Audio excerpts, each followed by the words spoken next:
Good evening, my friends. Good evening. Welcome to my live stream. Welcome to my evening live stream. I'm Andre Lefevre, independent citizen journalist. And I like to mouth off on things political, things cultural, things interesting. My website is wildnews.us.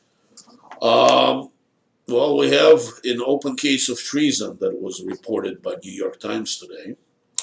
Rosenstein, Deputy Attorney General, apparently committed treason by planning to covertly record his privileged conversation with President Donald Trump for the purpose of illicitly using such a recording for a coup d'etat via 25th Amendment. The apparent motive was to manufacture fraudulent evidence of President Trump's insanity and unsuitability for the office he was elected. Even though Rosenstein has called his plotting the overthrow of the elected president a joke, most observers believe that he was dead serious.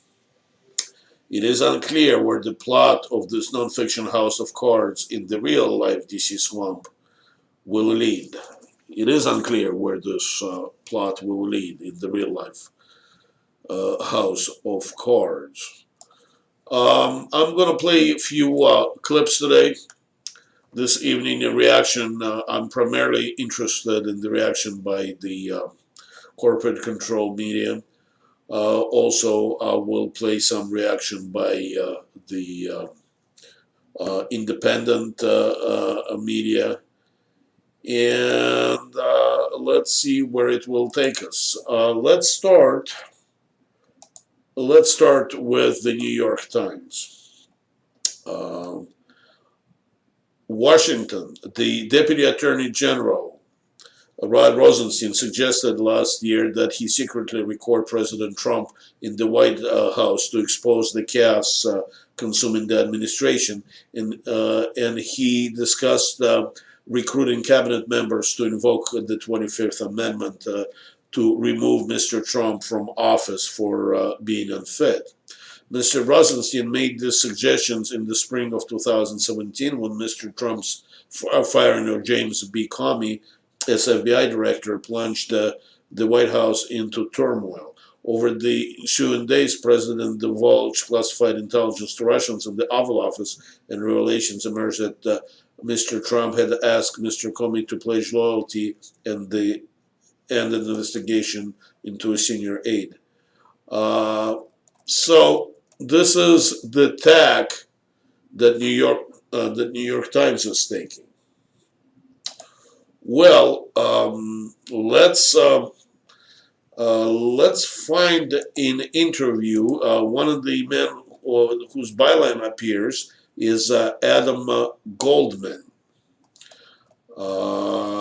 Obviously, New York Times is trying to best possible light on this because it's very hard to defend the indefensible.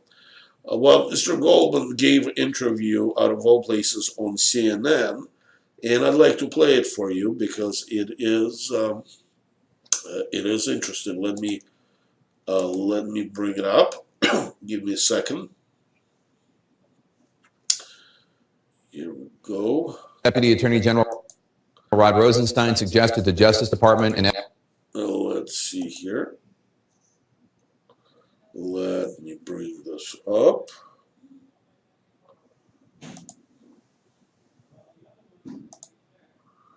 And let's play it.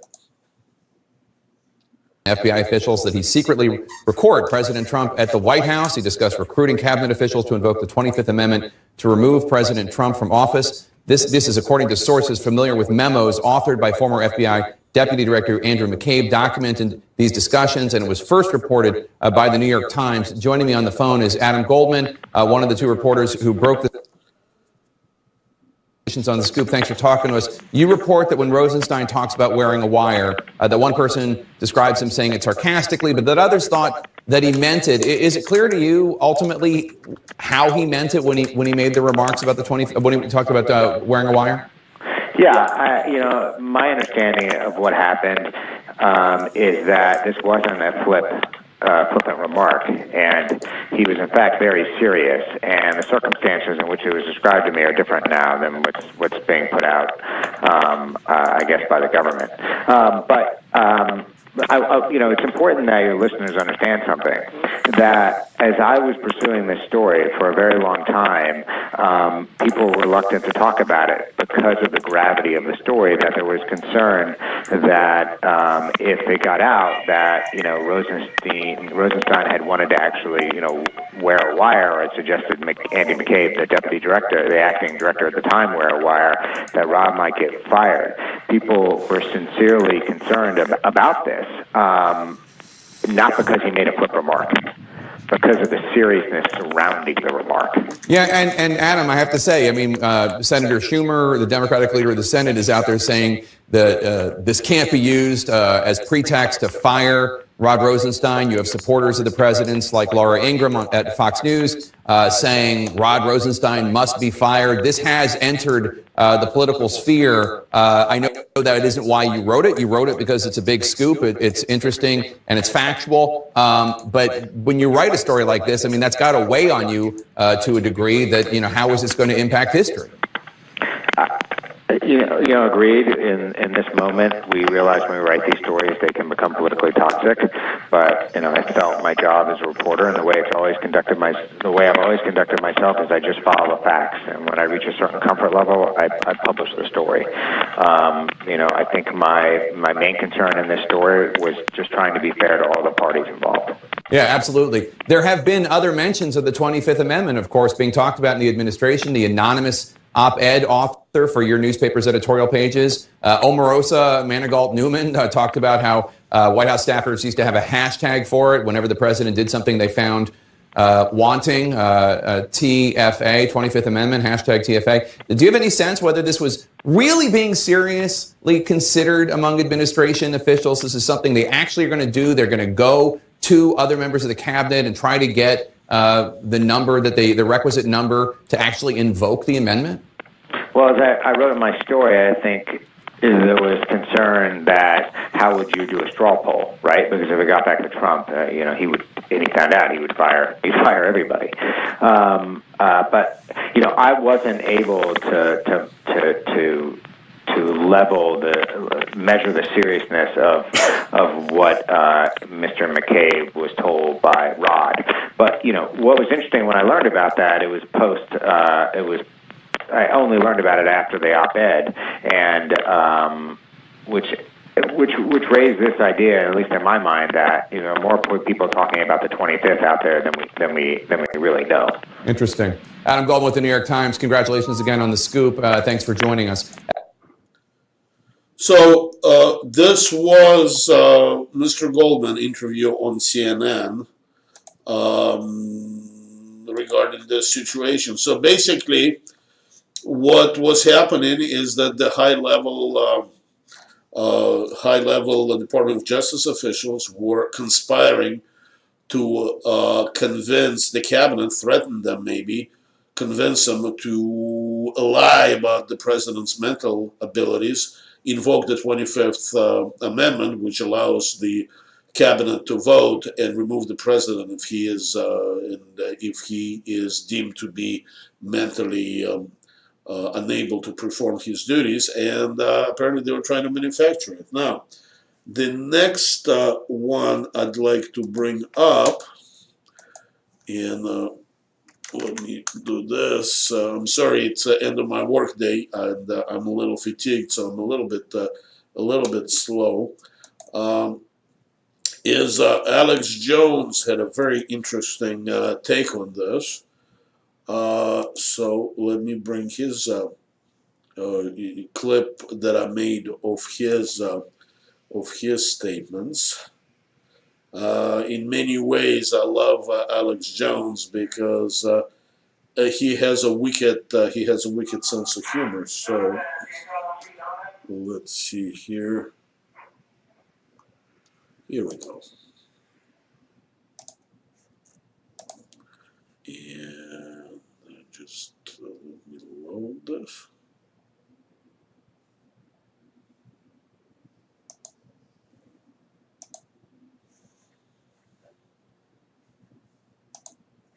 Alex Jones with us. No, we got a siren on Drudge. Let's get it back there. We got Drudge up here? Rosenstein wanted to wear a wire on Trump. They're all a bunch of Hillary operatives. DrudgeReport.com. Get it up right now. We got a siren. What do we do about this, Alex? I mean, how do we stop this? They got Soros, the Nazi collaborator, and all these criminals after us. They're all just insane. We have to move against them. Rosie wanted to wear a wire, plot to remove Trump. Holy Toledo. Let's click on that right now. It's just like it gets worse every day with these people. Rosenstein. Power man. Pull that back up, guys.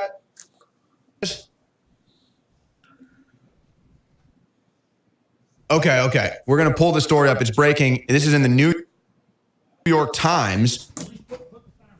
Rosenstein suggested he secretly record Trump and discuss 25th Amendment. Oh, my gosh, folks. It was a sting operation from the entire time.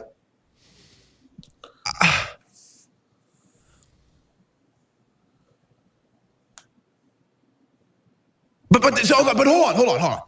People need to understand. I need to stay focused here. This is about destroying you. Owen. That's what I'm telling you. They've all committed so many crimes. They're like the bank robber has the kid saying, I'll blow their head off. That's why they're so dangerous. These people are crazy. Google broke their algorithm to censor. These people are out of control. That's the good news is they're going to go down. Look at that. Rosenstein, that little son of a bitch thinks he's elected. He thinks he's better than America. How do we get that to people, though, that they understand this is about them literally controlling you? This is about them running your life. This is about them destroying the very fabric of our society so that they can get away with high crimes. Those that think they're God secretly recording the president. This little bastard. This little Mueller dropping. Just look at that guy. Trying to set up President Trump that we elected because we wanted to put America first. And that rat. Wearing Nazi tennis shoes. I bet he sells Nazi tennis shoes. Well, that was vintage Alex Jones. That's why we love him. That's why we love Alex Jones. All right, but he's not wrong. I mean, they were trying to overthrow Donald Trump. The next I want to bring is CNBC reaction to this. It is amusing. It is amusing how corporate control Blaney is with us as well. Our national security and justice reporter. Hold on one second. Let me bring this up. Here we go.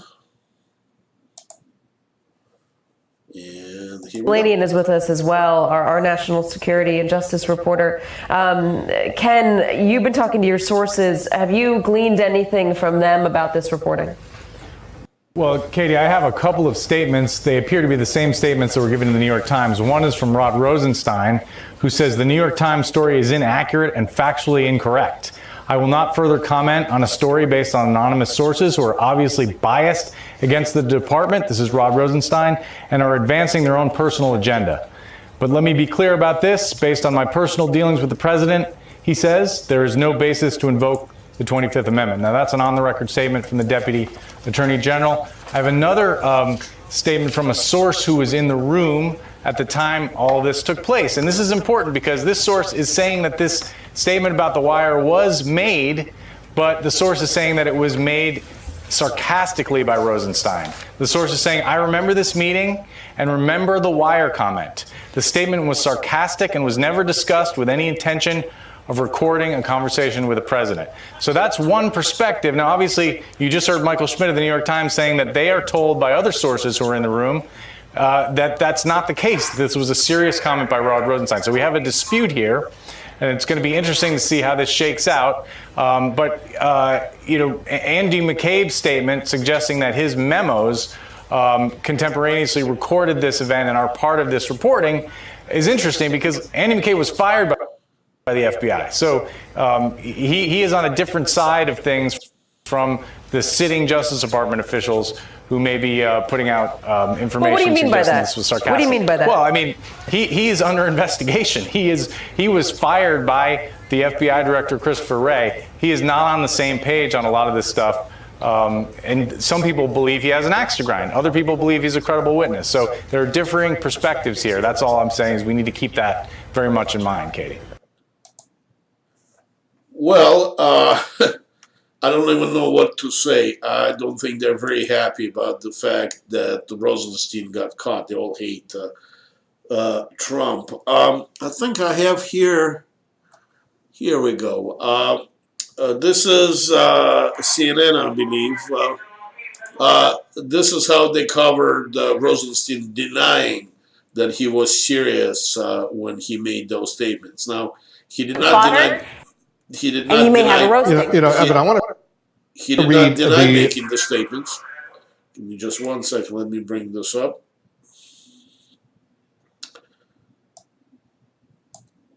And here we go. Fodder, and you may have a roasting. Evan, I want to read the so-called denial, the formal statement that Rod Rosenstein put out, because I've covered a lot of so-called denials, denials. This is very carefully written. And let's go through it. We'll put it up on the screen one more time. This is Rosenstein's reaction to the New York Times story. The New York Times story is inaccurate and factually incorrect. I will not further comment on a story based on anonymous sources who are obviously biased against the department and are advancing their own personal agenda. But let me be clear about this. Based on my personal dealings with the president, there is no basis to invoke the 25th Amendment. That doesn't sound like a firm denial. I never recorded anything. I never even raised the possibility of the 25th Amendment. This is what they often call a non-denial denial. It is, and look, I mean, Rod is a very good lawyer, and he's definitely written a lawyerly answer. So that was what CNN said. Well, let's go to Fox. Joe DeGenova, the former deputy attorney general, I think, had a very interesting take on this. So let me bring his statements up.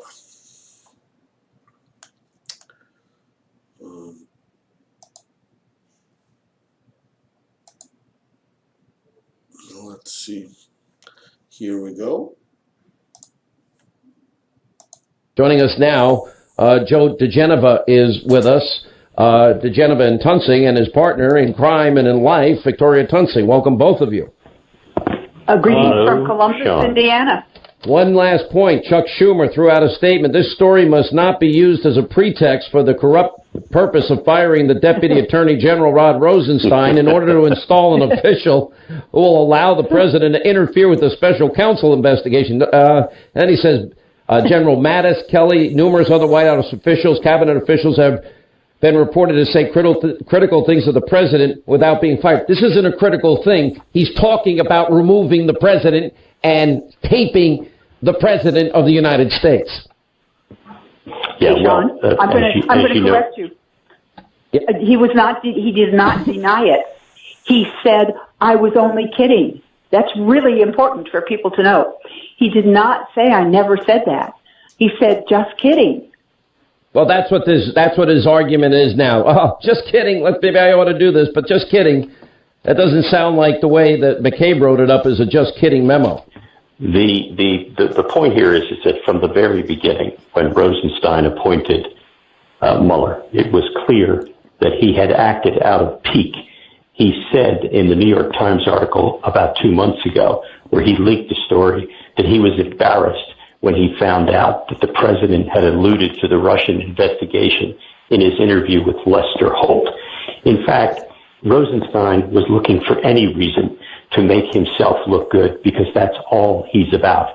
It was fairly obvious that there was no justification for the appointment of Mueller, and now we know, because of Rosenstein's statements about using the 25th Amendment to remove the president with the assistance of cabinet members, that he was engaged in a soft coup, not very soft in my opinion, to remove the president. Jeff Sessions should fire him today. He should be out of that building. The U.S. Marshals should escort him out of the building. If he stays one more day, I just can't imagine that he can stay any longer. By the way, his denial, which was printed in response to the New York Times story, is a joke. He says there is no basis currently to invoke the 25th Amendment. He does not deny what Andrew McCabe says in those memos. Can you imagine Andrew McCabe, weasel number one, now ratting out weasel number two? This is like a mafia story. Well, he is not wrong. It is like a mafia story. It is actually a house of cards, the real life house of cards. I need to go home pretty soon. I'm tired. I worked all day, but I'm going to live stream. I'm going to live stream tomorrow. I'm on my website, wildnews.us. If any of you patriots are interested in discussing this situation with me tomorrow on the live stream, email me. We can do a telephone call, or we can do Skype. Email me on wildnews@protonmail.com. Just go to my website and click on contact info. My email is right here. Ladies and gents, thank you for joining me. I really appreciate it. I appreciate it a lot more than I can ever express in words. Have a blessed day, and good night. God bless you.